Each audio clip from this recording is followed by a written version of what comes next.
Sekta ya kilimo oye! Ndugu wananchi, serikali yetu imejipanga kujenga uchumi jumuishi, yaani uchumi unaowainua wananchi wote na unaowezesha wananchi kunufaika ipasavyo na jasho lao. Na ukweli ni kwamba wananchi wengi wapo kwenye sekta hizi za kilimo, mifugo na uvuvi. Kwa msingi huo, serikali iliongeza bajeti ya kilimo. Hii ni sawa na ongezeko la mara 4 au 4.24 na karibu shilingi 1 trilioni ya nyongeza kwa ajili ya kuendeleza kilimo na wakulima tu.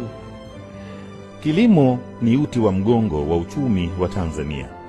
Chini ya uongozi wa Rais Samia Suluhu Hassan, sekta ya kilimo imepiga hatua kubwa katika miaka 4 iliyopita. Bajeti ya kilimo imeongezeka kwa asilimia 230 kutoka shilingi bilioni 294 mwaka 2021-22 hadi shilingi bilioni 1248 mwaka 2024-25 kwa kuanzisha benki ya taifa ya ushirika kwa mtaji wa shilingi bilioni 20. Wakulima sasa wanapata mikopo yenye riba ya chini kama 4.5. Serikali pia imeshawishi taasisi za fedha kupunguza riba kutoka 22 hadi 9, jambo linalochochea uwekezaji zaidi katika kilimo. Kupitia kituo cha huduma za ushauri kwa wakulima Kilimo, utoaji wa huduma za ugani umeimarishwa.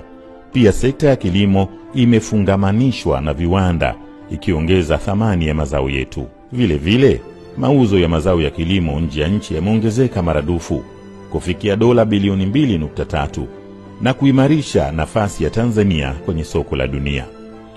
Huku kilimo cha mazao ya biashara kikipiga hatua pia, uzalishaji wa alizeti pekee umeongezeka kwa asilimia 136.4, huku mazao kama tumbaku, pamba na korosho yakivutia uwekezaji.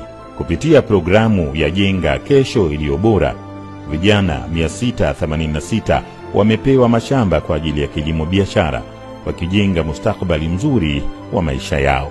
Teknolojia pia inachangia kukabiliana na changamoto. Serikali imenunua ndege nyuki 41 kwa ajili ya kudhibiti wadudu waharibifu na kulinda mavuno ya wakulima.